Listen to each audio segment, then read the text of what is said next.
Hi, we're Ralph and Lahni for Ralph and Lahni's Planetary Calendar. We thought we'd give you a little insight into aspects and how they work. Many times if you listen to us do the show about the calendar, we'll say, well, there's a square between this planet and that planet, and maybe there's a trine between Mars and Jupiter. And what does that mean? It sounds like astrologies, which it is, but it's also geometrical relationships. And it's interesting because if you apply a little logic to the geometry, you can kind of see why they used the symbols that they did for each aspect. But generally, people like to categorize aspects as either good or bad. We like to say easy or harmonious versus challenging and maybe disharmonious.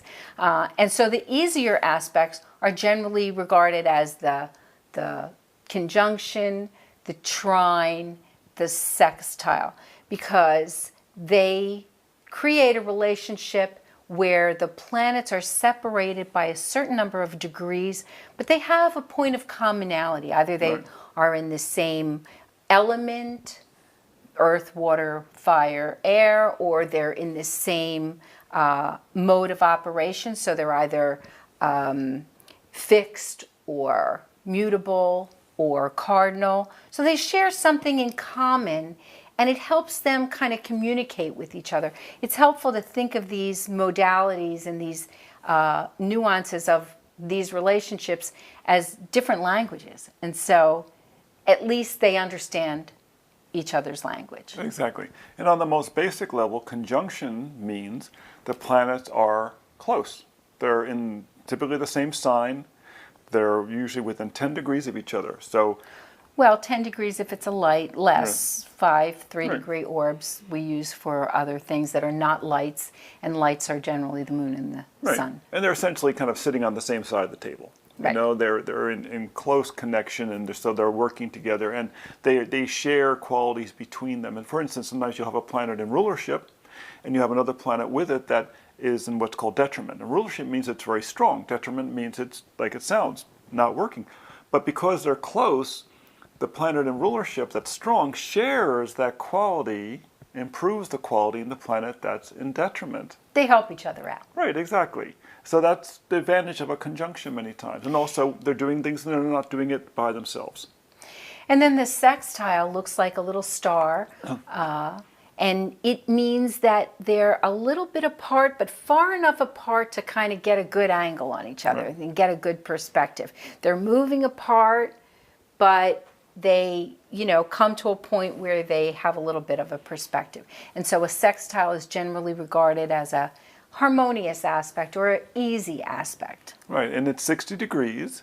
So when you're looking at the chart, for instance, and if you're born in, for instance, Virgo, from Virgo, 60 degrees is to Scorpio on one side and to Cancer on the other side. Well, what they have in common is that they're both feminine signs. They're all feminine signs. There's feminine and masculine signs. And Virgo, Scorpio, and Cancer are all feminine signs. In between are the masculine signs. Well, and the interesting thing is that when you're talking about sun sign astrology, those columns that you read, that's where they say, oh, earth signs get along with water and air signs get along with fire signs. And that's because those are generally sextile to each other. And they, fire is fed by air. You starve the fire if you choke off the air, and water feeds the earth and things makes it grow. So this is a description of a sextile. And if you think of it this way too, you get a group of men and women, couples together in a room, and next thing you know, all the women are sitting together talking about stuff, and over there are all the men sitting together talking about the stuff that they're interested in because they have this commonality. Now the third thing is the trine. And as in trine, it sounds like there's 3 of them. And it means it's 120 degrees away. Because remember, these are geometric if you're looking at the actual positions of planets in the sky. And it's a very harmonious, very strong position. And the trines are basically made between elements, starting with fire, and then going on to earth, and then going on to air, and going on to water. So the 3 fire signs would be Aries, Leo, Sagittarius. Now, if you ever talk to someone and say, who should I date? You read the astrological columns, who should I date? They will invariably say someone in one of the other trines. Because having your sun in a fire sign, another fire sign, that seems like a natural connection for you. Well, it gives you a point of commonality. It Right. gives you a similar way to approach, the world, to present in the world, if you have that elemental commonality. Of course, we go a little deeper into it when we do personalized astrology, because a lot deeper. Okay. A lot deeper. But, so if someone has an Earth Sun sign in Earth, and another person might have a moon in an Earth sign, that might be a nice Sun-Moon connection. So Exactly. there's more to it than that. But Much in a more. simplistic way, the trine is a very stable aspect. You think about a triangle, you think about a pyramid. It's very solid. You can't tip it over. And as Ralph said, if you took the 360-degree circle and you drew a line from the signs connecting all the earth signs or all the fire signs, etc., it would describe a triangle. Exactly. So that's a stable aspect. Now we get to the disruptive. Well, before we get there, that's one of the cool things about the trines that I have to bring up.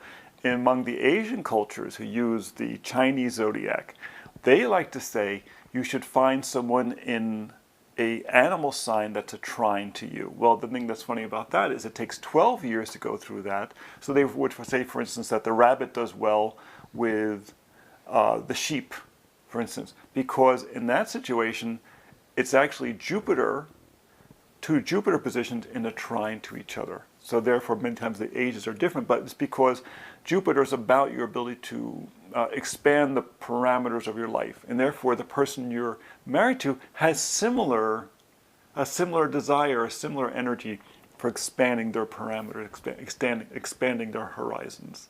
I'm glad you mentioned that, because one of the questions we get a lot is about the similarities or the analogous relationships between the Chinese zodiac and the Western. So we're going to have to do a little Ralph and Lahni minute about that. Right? Yes. But so to get to the challenging aspects, generally the squares and the oppositions. And another one that's a little lesser known is called the quincunx, and we'll really spend a little bit more time on that. But the square is just what it means. If we described a triangle last time, now we're going to make a square. Right. And these are all the ones that work the same way. Right. In other words, they're the mutable signs, they're the cardinal signs, or they're the fixed signs. And so this breaks up the signs into groups of 4. 4 times 3 is 12. Right. And then you know that they have a square relationship. So I like to describe the square as an intersection. Yes. And someone's driving north to south, and the other person is driving east to west. And they don't see each other or have anything in common with each other until they have a head-on collision at the middle of the intersection. Yes. So that's what happens with this square. It's like a very different energy. Their direction, their focus is very different, and they have this one point of commonality. Right. And it's usually by surprise. But it's also that it's very important when dealing with square issues, which are issues about accomplishing things, that you have rules. You have traffic lights, you have stop signs, you have right-of-ways, and that's part of life. When you want to accomplish things, you have to have certain rules that you're working with, and that's really the nature of the square. And the square is a concept that you actually do know. This concept of what's called the cardinal signs, you know this. And it's called the first day of spring, the first day of summer, the first day of winter, the first day of fall. The way these 4 points in time connect, that's what's called the cardinal square. Well, and each modality has its own square. So, but they say that this is a challenging aspect because of that header at the intersection kind of concept. But at the same time, this is a vehicle for change. So if you feel the need to change direction, very often it's at a time when you've got a significant square by transit going on.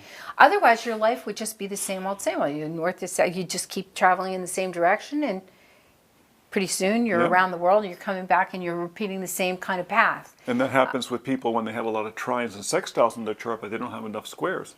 Exactly. So they're teaching moments, they're changes in direction, they're aha moments. So Accomplishments. sometimes they are a little bit challenging, but when you face the challenge, you get a lot of reward. Staircases are made out of what? Squares. When you want to climb to another level, you have to be willing to take on challenges, and it's the squares that allow you to do that. It's the building blocks of life. And the thing is, if given the choice between sitting on the couch and watching sports or going out there and accomplishing stuff, we really have to think about that, because the game's coming on. But ultimately, if you want to accomplish things, you have to be willing to do the accomplishments, and the squares are what allow you to do that. It's the place that challenges you. Sometimes the things that are the most fun take a huge amount of effort and have a little bit of pain involved, and they're challenging, but it doesn't mean they're not fun. That's part of the nature of what they are. I mean, great sports are like that, but even many jobs you might do, they're fun because they're challenging. You don't always want to be coasting, and people who have, typically when we look at people's charts, we will look to see where the squares are because it shows how are they applying leverage to their life? How are they applying power to their life? Where are they also adjusting to other people in their life? Right? Because a lot of trines will so stabilize everything that nothing will ever change, Right. So life is about change and adaptation. So those squares show you how much you're prepared to adjust to changes. Yeah. See, And the aspect that people kind of think is the most difficult, especially because of the word of it, is the opposition.